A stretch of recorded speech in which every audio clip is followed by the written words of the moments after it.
Assalamualaikum warahmatullahi wabarakatuh. Apa kabar anak-anakku yang soleh dan soleha? Semoga hari ini kalian sehat walafiat, tetap ceria, tetap semangat walaupun kita masih belajar di rumah ya.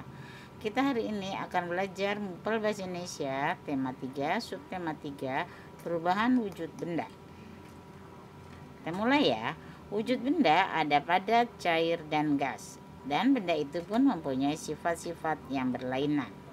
Benda dapat mengalami perubahan wujud jika benda tersebut dipanaskan atau didinginkan. Perubahan wujud benda di alam tanda kebesaran Allah Subhanahu wa taala. Mencair. Perubahan wujud dari padat menjadi cair disebut mencair atau meleleh atau melebur. Ini terjadi karena adanya pemanasan. Contohnya, es batu ditaruh di luar karena kena sinar matahari, akhirnya es batunya mencair. Mentega ketika dipanaskan di atas penggorengan, mentega pun mencair. Coklat kamu letakkan di luar ya, di luar misalnya bukan di kulkas gitu atau di atas meja, lama-lama coklat ini pun akan meleleh. Atau besi, ini besi dipanaskan lama-lama dia melebur ya, menjadi cair, namanya melebur. Ini adalah contoh dari benda padat menjadi cair. Es mencair jika suhunya mencapai di atas 0 derajat Celcius, jadi di atas 0 derajat Celcius. Besi dapat dicairkan jika dipanaskan sampai suhu 1535 derajat Celcius. Panas ya kalau sampai segini di daerah kita. Setiap benda mulai mencair pada suhu yang berbeda-beda. Suhu di mana benda mulai mencair disebut titik leleh ya, disebut dengan titik leleh. Membeku. Pernahkah kamu menyimpan air dalam plastik di lemari pembeku atau kulkas? Apa yang terjadi dalam berapa jam? Tentunya air akan berubah menjadi es, bukan? Meskipun kamu membuka ikatan plastik itu, ternyata esnya tidak tumpah. Mengapa demikian? Mengapa demikian? Karena wujud air telah berubah dari cair menjadi padat. Perubahan wujud dari cair menjadi padat disebut membeku. Ini membeku ya. Agar-agar nih, contohnya misalnya agar-agar yang semula cair dimasak ibu mencair, kemudian mengeras ketika suhunya sudah turun atau sudah dingin. Pembuatan es batu ya, ini juga. Lalu minyak goreng yang diletakkan dalam freezer akan membeku minyak gorengnya. Coba nanti bilang mama, coba minyak gorengnya 1 gelas taruh dalam kulkas, apa yang terjadi di bagian freezernya ya. Kalian lihat. Lelehkan lilin yang dibiarkan lama-kelamaan akan kembali menjadi padat. Pembuatan perkakas dari logam panas menjadi cair. Pembuatan aspal jalan ini juga, aspal itu tadinya cair, lama-lama menjadi padat. Adonan es krim yang dibekukan. Nah, pembuatan permen gulali ini adalah tadinya gula ya, gula yang dipanaskan mencair, lama-lama kemudian akan menjadi padat. Adonan semen yang mengeras, pembuatan sabun batang. Coklat cair yang mendingin ya, coklat tadi kan kalau ditaruh di luar menjadi cair, kalau dimasukkan dalam kulkas akan menjadi padat lagi. Pembuatan barang rumah tangga dari leburan biji plastik, ini merupakan contoh perubahan dari cair menjadi padat. Ini lihat ya, ini mentega nih. Mentega ini tadinya beku, dicairkan, terus didiamkan beberapa saat, akhirnya mentega ini pun membeku kembali. Ya. Menguap. Menguap merupakan peristiwa perubahan wujud dari cair menjadi gas. Peristiwa ini disebabkan oleh pemanasan.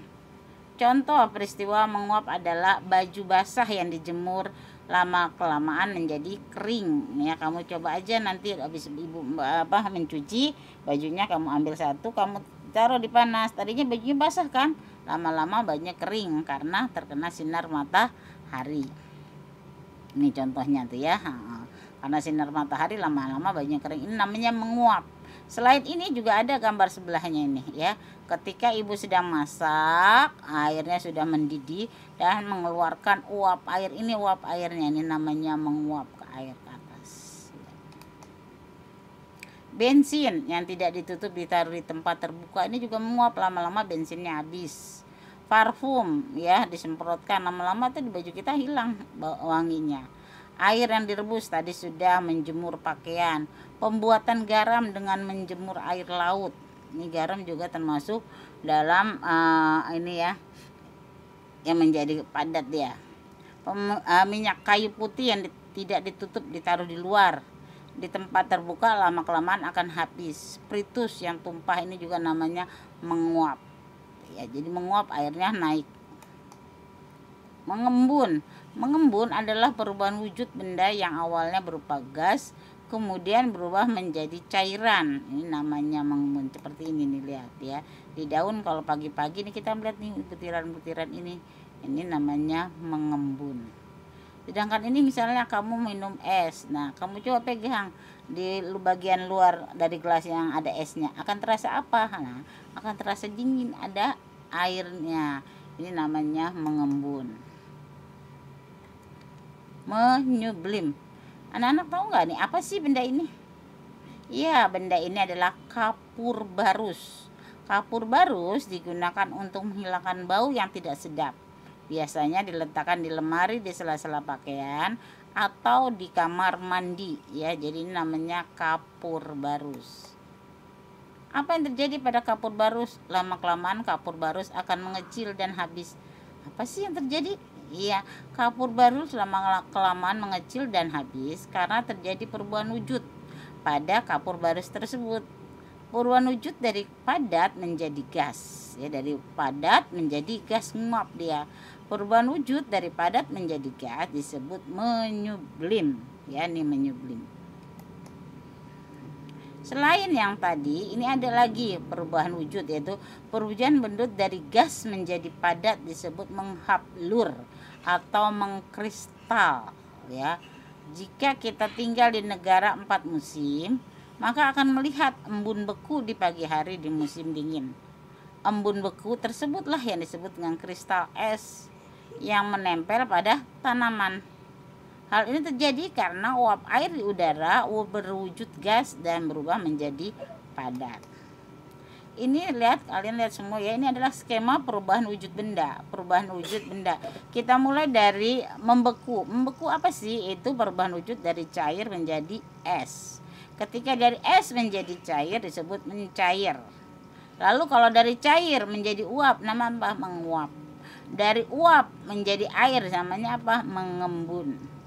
Dari uap menjadi padat namanya mengkristal. Dari padat menjadi uap namanya menyublim ya, menyublim ya. Itu susah ya nyebutkan Bu Guru. Itulah perubahan wujud dari benda yang kita pelajari sekarang.